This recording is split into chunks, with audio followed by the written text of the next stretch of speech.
اعوذ باللہ من الشیطان الرجیم بسم اللہ الرحمن الرحیم رب اشرح لی صدری ویسر لی امری واحلل عقدۃ من لسانی یفقہوا قولی۔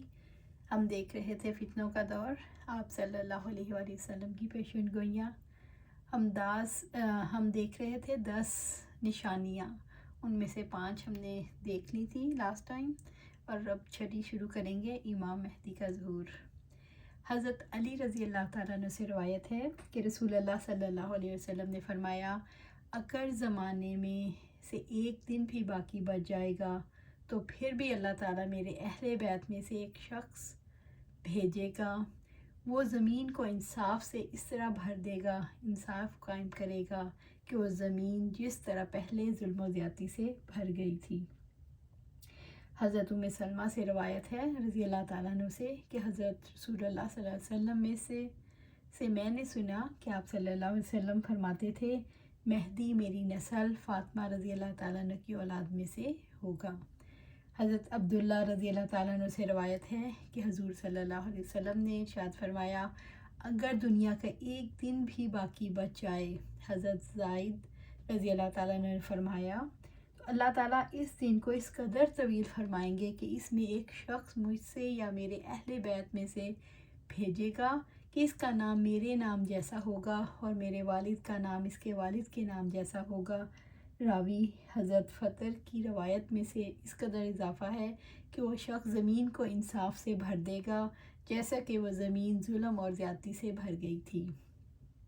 حضرت سفیان رضی اللہ تعالیٰ عنہ کی روایت میں اس قدر اضافہ ہے، دنیا کی مدت پوری نہیں ہوگی یہاں تک کہ ملک عرب کا مالک میرے گھر کے لوگوں میں سے ایسا شخص ہوگا کہ اس کا نام میرے نام جیسا ہوگا۔ امام ابو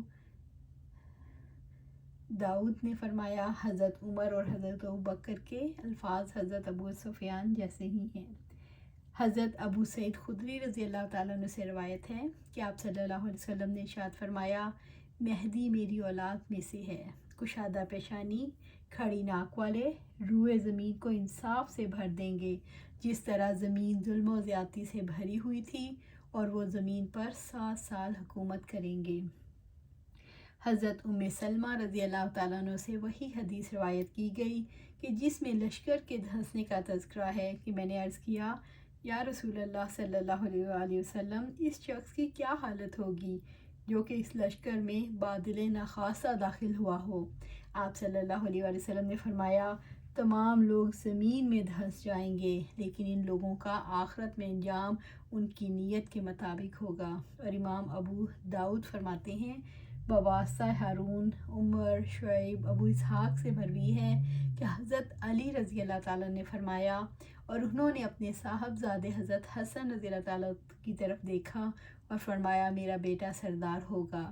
جس طریقے سے حضرت صلی اللہ علیہ وسلم نے اس کا نام تجویز فرمایا، اور عنقریب ان کی نسل سے ایک ایسا شخص پیدا ہوگا کہ وہ تمہارے نبی صلی اللہ علیہ وسلم کے نام سے معصوم ہوگا اور عادت اور خصلت میں بھی ان سے مشابہ ہوگا، لیکن شکل و صورت میں ان سے مشابہ نہیں ہوگا۔ پھر آپ صلی اللہ علیہ وسلم نے حضرت علی رضی اللہ تعالیٰ کا واقعہ بیان کرتے ہوئے فرمایا، وہ شخص روئے زمین کو عدل سے بھر دے گا۔ اس کا تذکرہ فرمایا۔ حضرت عبداللہ کی روایت میں حضرت ہارون نے حضرت عمر بن قیس رضی اللہ تعالیٰ عنہ سے روایت کیا، اور انہوں نے حضرت مطرف سے، اور انہوں نے حضرت حسن سے روایت کیا۔ انہوں نے حضرت حلال بن عمرو سے روایت کی کہ میں نے آپ صلی اللہ علیہ وآلہ وسلم سے سنا کہ آپ صلی اللہ علیہ وآلہ وسلم نے فرمایا، ماورائے النہر سے ایک شخص پیدا ہوگا، اس شخص کا نام حارث بن حراس ہوگا، اور اس شخص سے آگے ایک شخص ہوگا، اس شخص کو لوگ منصور کہیں گے۔ وہ شخص حضرت رسول اللہ صلی اللہ علیہ وسلم کی آل اولاد کو اس طرح قبضہ یا جگہ عنایت کرے گا جس طرح قریش نے رسول اللہ صلی اللہ علیہ وسلم کو جگہ پناہ دی تھی۔ ہر ایک مسلمان کے ذمہ شخص کا تعاون کرنا ضروری ہے، کہ آپ صلی اللہ علیہ وسلم نے ارشاد فرمایا، اس شخص کی فرمانبرداری ہر ایک شخص کے ذمہ لازم ہے۔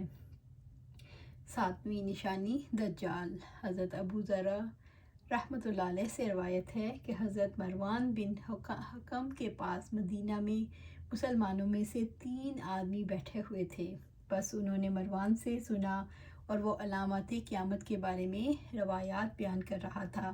بے شک ان میں سب سے پہلی علامت خروج دجال ہے۔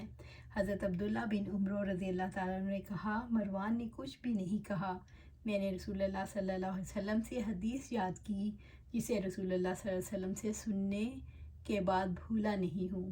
آپ صلی اللہ علیہ وسلم فرماتے تھے، باقی حدیث مذکور حدیث ہی کی طرح ہے۔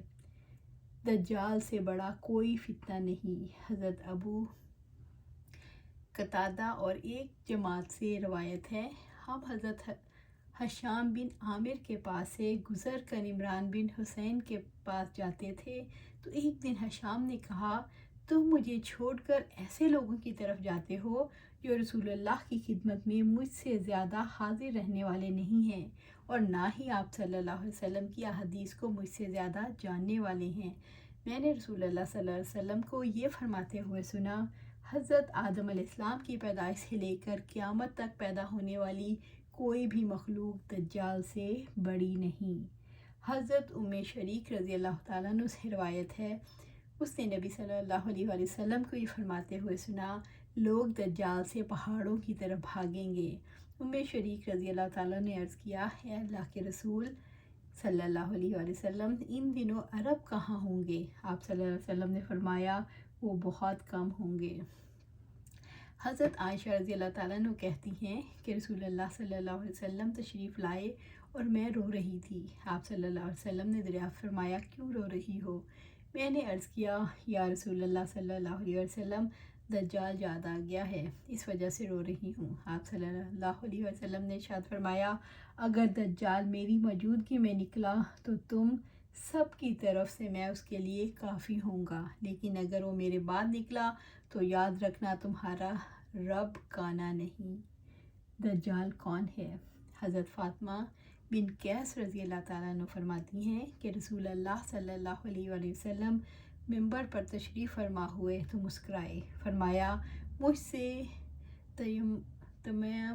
تمام داری نے ایک واقعہ بیان کیا جس سے مجھے خوشی ہوئی اور میں نے پسند کیا کہ میں واقعہ تمہیں بھی بیان کروں۔ فلسطین کے چند لوگ سمندر میں ایک کشتی پر سوار ہوئے، طوفان نے انہیں گھیر لیا حتیٰ کہ ان کو سمندر نے ایک جزیرے میں پھینک دیا۔ وہاں انہوں نے ایک عورت کو دیکھا جو بڑے لباس میں ملبوس تھی اور اس کے بال بکھرے ہوئے تھے۔ انہوں نے پوچھا، تو کون ہے؟ وہ کہنے لگی، میں جساسہ، خبر پہنچانے والی ہوں۔ وہ کہنے لگے، پھر ہمیں کوئی خبر بتا دو۔ وہ کہنے لگی، میں تمہیں کوئی خبر نہ دوں گی اور نہ تم سے کوئی خبر معلوم کروں گی، لیکن تم بستی کے آخری کنارے میں پہنچو، وہاں ایک شخص ہے جو تمہیں خبر دے گا اور تم سے خبر معلوم کرے گا۔ ہم بستی کے آخری کنارے پر پہنچے تو وہاں ایک شخص تھا، زنجیروں کے ساتھ جکڑا ہوا تھا۔ اس نے کہا، مجھے زغر چشمہ کی خبر دو۔ ہم نے کہا، وہ پانی سے بھرا ہوا ہے، پورے جوش کے ساتھ بہہ رہا ہے۔ پھر وہ کہنے لگا، مجھے بحیرہ کے بارے میں بتاؤ۔ ہم نے کہا، وہ بھی بھرا ہوا ہے جس سے پانی بہہ رہا ہے۔ وہ کہنے لگا، مجھے بیسان جو اردن اور فلسطین کے درمیان علاقہ ہے کہ کھجوروں کے باغ کے متعلق بتاؤ، کیا اس کو پھل لگتا ہے؟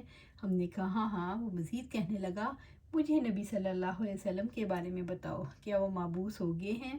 ہم نے کہا، ہاں۔ پھر وہ کہنے لگا، لوگوں کا اس کی طرف میلان کیسا ہے؟ ہم نے کہا، بڑی تیزی سے مسلمان ہو رہے ہیں۔ یہ سن کر بڑے زور سے اچھلا، قریب تھا کہ وہ زنجیروں سے باہر نکل جاتا۔ ہم نے پوچھا، تو کون ہے؟ وہ کہنے لگا، میں دجال ہوں، بلا شبہ وہ سوائے طیبہ کے ہر شہر میں داخل ہوگا اور طیبہ سے مراد مدینہ منورہ ہے۔ دجال کب ظاہر ہوگا؟ حضرت نافع رحمۃ اللہ علیہ سے روایت ہے کہ حضرت ابن عمر کی ابن سیاد سے مدینہ کے کسی راستے میں ملاقات ہو گئی تو ابن عمر نے اس سے ایک ایسی بات کہی جو اسے غصہ دلانے والی تھی، بس وہ اتنا پھولا کہ راستہ بھر گیا۔ پھر ابن عمر رضی اللہ تعالیٰ ام المومنین سیدہ حفصہ کے پاس حاضر ہوئے اور انہیں یہ خبر مل چکی تھی تو انہوں نے ابن عمر رضی اللہ تعالیٰ سے کہا، اللہ آپ پر رحم فرمائے، تو نے ابن سعید کے بارے میں کیا ارادہ کیا تھا؟ کیا تو نہیں جانتا کہ رسول اللہ صلی اللہ علیہ وسلم نے فرمایا کہ دجال کسی پر غصہ کرنے کی وجہ سے ہی نکلے گا؟ حضرت نافع